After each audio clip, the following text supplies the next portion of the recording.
Hello બાળ મિત્રો, ચાલો આજે આપણે તમારી ટેક્સ્ટબુક છે ને ગુજરાતી, એમાંથી આપણે આજે આ કવિતા ગીત ગાઈશું. પેજ નંબર 13, પેજ નંબર 13, એકડે ત્રગડે તેર, 13. તમારે અહીંયા ભેગું ભેગું લખવાનું છે. આ જે બોક્સ આપેલા છે, સર્કલ આપેલા છે ને ખાલી, ત્યાં તમારે આ નંબર્સ લખવાના છે, જેથી તમારી પ્રેક્ટિસ પણ થઈ જશે. ચાલો, તમારે ફક્ત આ ગીત સાંભળવાનું છે. ભોપો અને ટોપો, ભોપો અને ટોપો. એક હતો ભોપો, તેણે પહેર્યો ટોપો. એક હતો ભોપો, તેણે પહેર્યો ટોપો. ટોપો હતો બ્લુ, તેમાં હતી જૂ. ટોપો હતો બ્લુ, તેમાં હતી જૂ. જૂ ભરે ચટકો, લાગે મોટો ઝટકો. જૂ ભરે ચટકો, લાગે મોટો ઝટકો. તોય રાખે ભોપો, કાઢે નહીં ટોપો. તોય રાખે ભોપો, કાઢે નહીં ટોપો. ટોપો સાવ ગંદો, તેમાં એક વંદો. ટોપો સાવ ગંદો, તેમાં એક વંદો. વંદો ફરે માથે, ટોપા સાથે સાથે. વંદો ફરે માથે, ટોપા સાથે સાથે. વંદો ભાડે જૂ, બોલે સુ સુ સુ. જૂને બીક લાગે, આમ તેમ ભાગે. જૂને બીક લાગે, આમ તેમ ભાગે. જૂ સંતાય છે, વંદો ખીજાય છે. જૂ સંતાય છે, વંદો ખીજાય છે. વંદો કાઢે ડોળા, કરે ખોડા ખોડા. વંદો કાઢે ડોળા, કરે ખોડમ ખોડા. હળિયા પટ્ટી મચી, થાય ગલી પચી. હળિયા પટ્ટી મચી, થાય ગલી પચી. ભોળો ખણવા બેઠો, ટોપો પડ્યો હેઠો. ભોળો ખણવા બેઠો, ટોપો પડ્યો હેઠો. જુઓ બાળકો, આ પોયમમાં ભોપો, ભોપો એટલે કે આ જે છોકરો છે, જે બાળક છે, એનું નામ છે ભોપો. અને ટોપો મતલબ એણે જે ટોપો પહેર્યો છે, એ ટોપા વિશે આવા કવિતામાં, ગીતમાં વાત કરવામાં આવી છે. ચાલો હું તમને સમજાવી દઉં કવિતા, કે તમે શું કહેવા માંગે છે. એક હતો ભોપો. कौन હતો? भोपो. ये कौन था? भोपो नाम का एक लड़का था. उसने क्या पहना था? टोपो. टोपो मीन्स जो आप पहनते हो ना, हैट, बड़ी सी हैट जो आती है वो. टोपो હતો બ્લુ. कौन से कलर का था टोपो? બ્લુ. કયા કલરનો હતો? રંગનો હતો બ્લू. ने तेमा હતી जू. इसके अंदर क्या थी? जू. जू मीन्स आपको इंसेक्ट है छोटा सा, जो आपको बालों में, कई बार लड़कियों के बालों में ज़्यादा होता है लड़कों से. तो जू भरे चटको, जब बालों में कभी जू आपको हुई रहेगी तो मालूम रहेगा कि कितना वो बाइट करती है अंदर से. अंदरથી ચટકા ભરે છે. લાગે મોટો ઝટકો, તોય રાખે ભોપો, કાઢે નહીં ટોપો. ટોપામાં શું હતી? જૂ હતી ઘણી બધી, પણ તોય જૂ શું કરતી હતી? ચટકા ભરતી હતી. તો પણ આ ભોપો પોતાનો ટોપો કાઢતો ન હતો. ટોપો સાવ ગંદો. ટોપો કેવો હતો? સાવ ગંદો હતો. એ હેડ कैसी थी? एकदम गंदी थी. તેમાં એક વંદો. वंदो मीन्स कॉकरोच. आपने देखा रहेगा कई बार, कॉकरोच तो देखा ही होगा. वंदो फरे माथे, टोपा साथे साथे. टोपा एकदम, जो टोपा था, ये टोपो હતો જે એકદમ ગંદો હતો. તેમાં જૂ, કોકરોચ બધા હતા.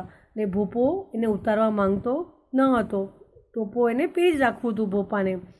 वंदो फरे माथे. अब वो जो वंदो मीन्स जो कॉकरोच था, वो यहाँ वहाँ गोल गोल घूम रहा था. वंदो भाड़े जू. भाड़े मीन्स वंदो उसको ढूंढ रहा था. जो कॉकरोच था वो जू को क्या कर रहा था? ढूंढ रहा था.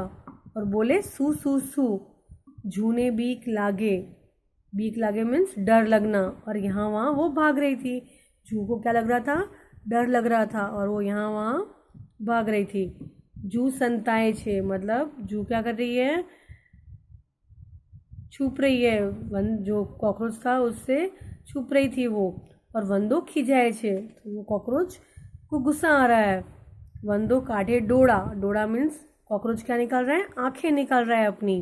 अने करे खोड़ा खोड़ा, हरियापट्टी मची थाय गली पची।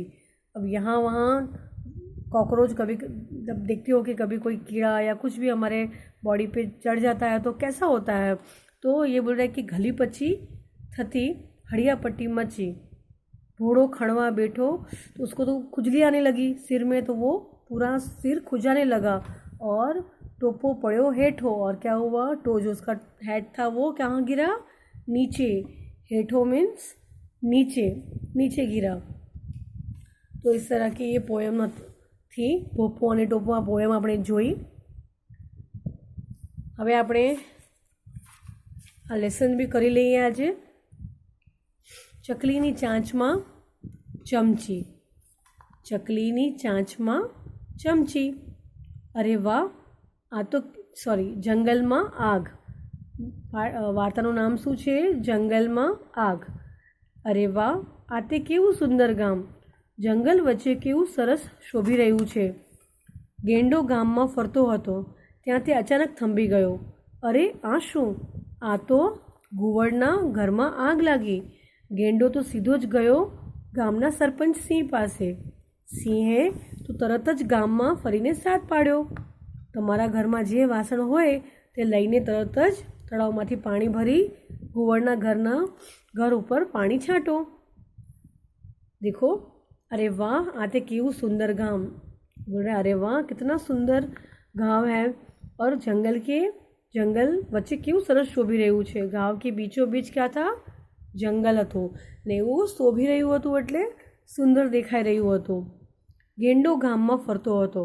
गेंडो अब દેખાય गेंडा, वो क्या ગામમાં એટલે કે ગામને ગામમાં જ ફરતો હતો और अचानक से स्टॉप हो गया। तो ये क्या, घुवड़, आउल। आउल आपने देखा ना, जो रात को जागता है आउल, उसको रात को भी दिखता है। तो आउल के घर में क्या लगा था, आग लगी थी। तो बोले ये क्या, घुवड़ना घर में आग। गेंडो तो सीधो ज गयो गामना सरपंच पासे। तो किंग ऑफ जंगल कौन रहता है, लायन। तो जैसे गामनो सरपंच कौन, तो सिंह। और बोलने लगा कि अरे घुवड़ के घर में आग लग गई है, तो सबको बुलाओ। तो ऐसे सब अपने अपने बर्तन में पानी जितना भी आता है उतना लेके घुवड़ के घर पे पानी छींटने चलो। साथ सांभळीने चकली तो चमची लेने दौड़ी। उसने क्या किया, सब एनिमल्स को चिल्ला चिल्ला के सबको बोल दिया कि जिसके घर में जितने भी बर्तन हैं वो तालाब में से, मतलब लेक में से पानी भरो और घुवड़ के घर के ऊपर छींटने चलो। साथ सांभळीने चकली तो चमची लेने दौड़ी तलाव तरफ पानी भरवा। कागड़ो दौड़ो कुकर लईने, देखो दिख रहा है ना। सब लोग कुछ ना कुछ लेके, ये कौवा है, कागड़ो मीन्स क्रो, कुकर लेके चला। सब कुछ ना कुछ लेके चल रहे हैं। देखो, कबूतरना हाथ में किटली ने वाघना तो बने हाथ में डोल। वाघ मतलब टाइगर, टाइगर के दोनों हाथ में क्या है, बकेट है। देखो है ना, डोल मतलब बकेट, बाल्दी। तो दोनों बाल्दी भर के वो बड़ा एनिमल है, बिग एनिमल है, तो वो ये सब उठा सकता है। सिंह पर सौने साथे માટલું લઈને દોડ્યો। सिंह भी है सबके साथ पॉट लेके दौड़ा। ગામના સૌ પશુ પંખીઓ હાથમાં વાસણો લઈ તળાવમાંથી પાણી ભરી ઘુવડના ઘરની આગ ઓલવવા लाग्या। વાંદરાભાઈ તો ઘુવડના ઘરમાં જઈ ચીજ વસ્તુઓ બહાર કાઢવા लाग्या। સસલું થાળે લઈને અને હરણ હાથમાં તપેલી લઈને आग पर पानी छांटवा जोड़ाया। अब देखो, गामना जितने भी गांव के बर्ड्स एंड एनिमल्स थे वो सारे घुवड़ के घर के, मतलब आउल के घर के तरफ जाने लगे। और वांद्रा भाई मतलब मंकी तो चला गया अंदर घुवड़ के घर में, और जितनी भी चीज़ें थी वो सब बाहर निकालने लगा कि जल न जाए। और ससलू थाड़ी लईने, ससलू मीन्स रेबिट, અને હરણ મતલબ ડિયર, એ તપેલી લઈને આગ પર પાણી ઓલાવવા ગયા। આગ એવી વિકરાળ હતી કે શમવાનું નામ લેતી ન હતી। સૌ થાક્યા અને મૂંઝાયા। હવે શું કરવું? ત્યાં તો સૌની નજર જંગલમાંથી આવતા हाथियों टोड़ा पर गई। आग इतनी विकराल मतलब कि इतनी बड़ी हो गई थी कि वो बुझने का नाम ले नहीं रही थी। सब थक गए पानी डाल डाल के। इतने में ही सबकी नज़र कहाँ गई? जंगल में से हाथी मतलब एलिफेंट्स आ रहे थे। ग्रुप ऑफ एलिफेंट पूरा आ रहा था। 40-50 मतलब 40-50 एलिफेंट का ग्रुप पूरा। क्या उन्होंने क्या किया? तड़ाव माथी मतलब लेक में से अपनी सूंड रहती ना ट्रंक, उनकी ट्रंक में पानी भरा और आग पे छिड़का, आग पे डालने लगे। सब खुश हो गए और आग बंद हो गई, आग बुझ गई। इस तरह हाथियों ने मिलके अपना काम किया अच्छे से तो आग बुझ गई। આવી રીતે આ વાર્તા અહીંયા હતી જંગલમાં આગ। કોણ સૌથી આગળ છે? જો કોણ સૌથી આગળ છે? બોલો જો।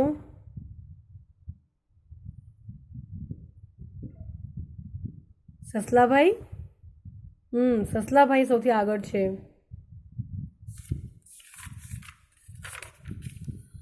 શિયાળની પાછળ કોણ છે? શિયાળની પાછળ કોણ છે? બોલો જો। સિંહભાઈ। કોણ છે? સિંહભાઈ। સૌથી વધારે પાણી કોણ લાવ્યું હશે? सबसे ज़्यादा पानी तो 2 बाल्टी भरी हुई थी मतलब वाघे लाव्યું હશે। चित्र पैकीના કયા વાસણના નામ તમને આવડે છે? जितने भी चित्र दिए हैं उसमें से कौन से नाम आपको आ रहे हैं? तो किटली, कुकर, बाल्दी, तपेली, राइट। સૌથી ઓછું પાણી કોના વાસણમાં હશે? सबसे कम पानी किसके बर्तन में रहेगा? तो चकली बाई ना, कारण के तो चमची लीधी थी, वो तो चम्मच में पानी भर के आ रही थी। कोण कोण उपरथी पाणी छांटी शके छे? एलिफेंट। तमे कયું वासन लईने आग ओलावा जशो? जो आजू-बाजू आपके कहाँ आग लगती है तो आप कौन सा बर्तन लेके आग बुझाने जाओगे वो आपको बोलना है। आ वार्ता ने आधारे अभिनय करावो। ये जब हम स्कूल चालू होंगी तो हम ये पूरी स्टोरी हम बाय एक्टिंग करके मैं आपको बताऊंगी, सिखाऊंगी, ठीक है।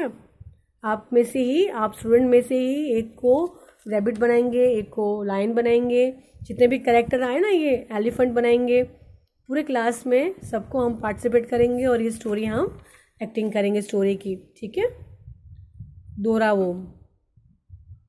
ये आपको जैसे ये गर्ल है यहाँ, वैसे ही आपको यहाँ उसको ड्रॉ करना है, ठीक है। ये आपका फेवरेट काम है, आई नो। फर्स्ट स्टैंडर्ड में आप लड़कियाँ ड्राइंग ही करती रहती थी हमेशा, तो ये आपको इतना ही सिर्फ होमवर्क करना है। और नोटबुक में જે મેં કરાવ્યું, નોટબુકમાં જે મેં આજે ઈ માત્રાવાળા શબ્દો કરાવ્યા છે એ તમારે આજે લખવાના છે નોટબુકમાં, સુંદર અક્ષરે, સારા અક્ષરે। Okay, thank you.